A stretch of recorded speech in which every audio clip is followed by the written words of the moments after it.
สายเสี้ยมหน้าหงายพ่อการชัยต่อกับแบบนี้สวัสดีครับผมสวัสดีพี่น้องป้องปายมิตรหมอแคนแฟนหมอลำยินดีต้อนรับเข้าสู่ช่องไทยซีเกตชาแนลสวัสดีพี่ยังแฟนคลับ FC ลาหน่อยอุ้งอิงแฟนคลับ FC สาวหน่อยเพชรบันแพงสู้ขู่สู้คนเด้อครับเด้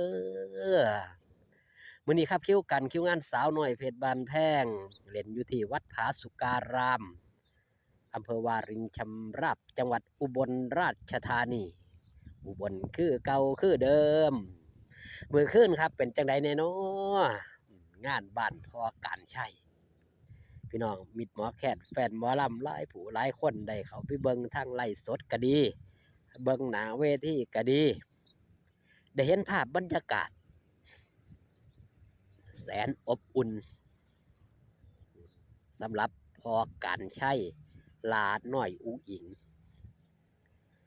ได้พบได้พ้อกันในรอบหลายมื้อหลายเดือนหรือว่าหลายเดือนเนื่องจากว่าภารกิจติดงานเนาะต่างคนต่างมีงานต่างคนต่างแยกย้ายกันทำหน้าที่สำหรับพ่อการชัยก็ได้รับการอนุมัติจากบอสโจให้ไปเป็นผู้จัดการวงสองหรือว่าสาวหน่อยลำเพิ่นโชว์ก็ห่างหายจากสาวหน่อยนึงเนื่องจากว่าณปัจจุบันนี่ปฏิเสธบ่ได้สาวหน่อยลำเพิ่นโชว์กำลังบูมกำลังเป็นที่ฮิตกำลังเป็นที่ฮอตกำลังเป็นที่จับตามองคลื่นลูกใหม่หมอลำปีสองแต่คิวจองงานนี่เริ่มมากใกล้สิเต็มเดือนก็ว่าได้สำหรับสาวหน่อยลำเพิ่นโชว์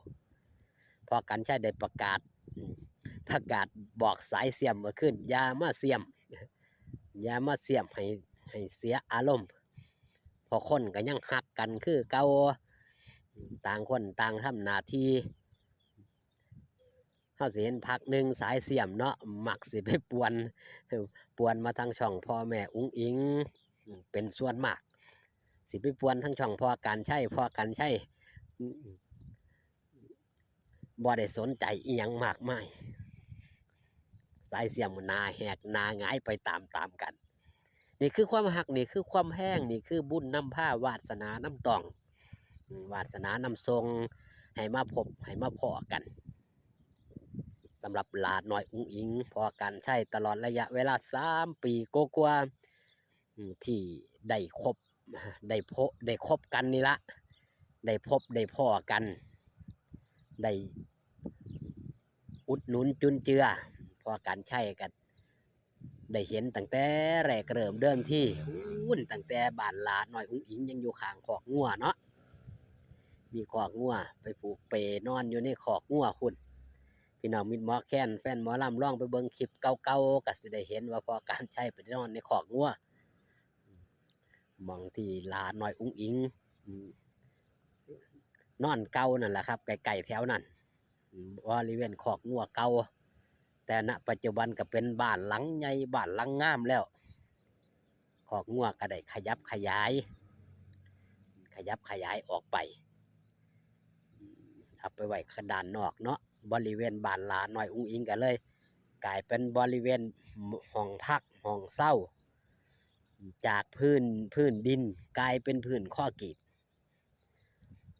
นี่คือความเปลี่ยนแปลงตลอดระยะเวลา3 ปีที่ผ่านมาสิ่งที่บ่เปลี่ยนแปลงที่พอการใช้เว้าฮอดจอดถึงหลาน้อยอุ้งอิงนั่นก็คือหลาน้อยอุ้งอิงเป็นคนบ่มีเงินครับหลาน้อยอุ้งอิงเป็นคนจนเงินบ่มีเงินจังไดจังว่าจังสั่นครับพอการใช้ถามยามใดหลาน้อยอุ้งอิงก็บ่มีเงินยามนั้นเนื่องจากว่าหลาน้อยอุ้งอิงบ่แม่นเป็นคนพกเงินพกค่ำบ่มีกระเป๋าเงินเป็นของเจ้าของส่วนมากก็สิมีแต่ยาหอมยาดมยามองบัตรประจำโตแค่นั้นที่อยู่ในกระเป๋าสิมีเงินค่ำกำแก้วก็มีบ่พอร้อยในกระเป๋า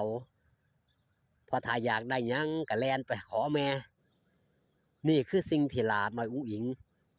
บ่มีที่พ่อกันใช้ว่าหลาน้อยอุ้งอิงเป็นคนบ่มีเงินเป็นคนจนว่าซั่นเถาะเป็นคนบ่มีเงิน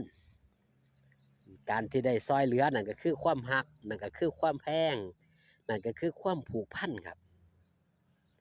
ความผูกพันที่ที่ได้มาเกี่ยวข้องกันเนาะที่ได้มาเกี่ยวข้องกันที่ได้มารู้จักกันพอกันชัยนี่เป็นผู้แรกๆครับที่เอิ้นหลาน้อยอุ้งอิงไปเข้ากล้องไปเข้ากล้องไปไลฟ์สดในช่วงแรกๆพี่น้องก็สิได้รู้ได้เห็นเป็นผู้ที่พาหลาน้อยอุ้งอิงไปเที่ยวทะเลเป็นครั้งแรกเป็นผู้ที่ให้ความรักให้ความแพงถามความรู้สึกเราเป็นหยังแล้วว่าเราสงสารเทื่อแรกเราเห็นแล้วเราสงสารมันบอกบ่ถูกแล้วว่ามันเกิดความสงสารว่าเด็กน้อยคนนี้มันมีอิหยังเลิกๆดลบันดาลให้ไปพบไปพ่อไปเว้าไปจานี่ล่ะสิ่งที่มันเกิดขึ้นนี่ล่ะเพิ่นว่าความรักเกิดจากความสงสารขนาดว่าหลาน้อยอุ้งอิงมีเพิ่นก็ยังบ่ได้ถิ้มบ่ได้ปาเพิ่นก็ยังสงสารหลาน้อยอุ้งอิงหลายคนก็เกิดความสงสารหลาน้อยอุ้งอิงเช่นเดียวกัน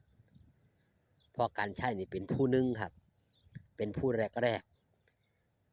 ที่ได้ยังครับให้ความอุปถัมภ์เนาะให้ความอุปถัมภ์นอกจากบอสโจก็มีพ่อกันใช้นี่ให้ความอุปถัมภ์ตั้งแต่แรกคอยเบิงคอยแย่งคอยแนะนำพาไปหม้องหันพาไปหม้องนี้พี่น้องก็สิจำได้ว่าพ่อกันใช้นี่เท่าแรกบ่ได้ว่าสิเอิ้นพ่อกันใช้เพิ่นเอิ้นพ่อนมเนาะเพิ่นเป็นพ่อนมกันใช้ปู่เฮาเจ้าข้อยก็สิฮู้ในช่วงปีแรกๆที่หลาน้อยอุ้งอิงเข้ามาใหม่ๆเลยเราล่อให้หลาน้อยอุ้งอิงไปซิมน้ำทะเลนั่นคือความรักความแพงหลาน้อยอุ้งอิงว่าบ่เคยไปเที่ยวทะเลแล้วก็พาไปบ่เคยลงเล่นน้ำทะเลแล้วก็พาไปอยากได้อิหยังเราก็หาให้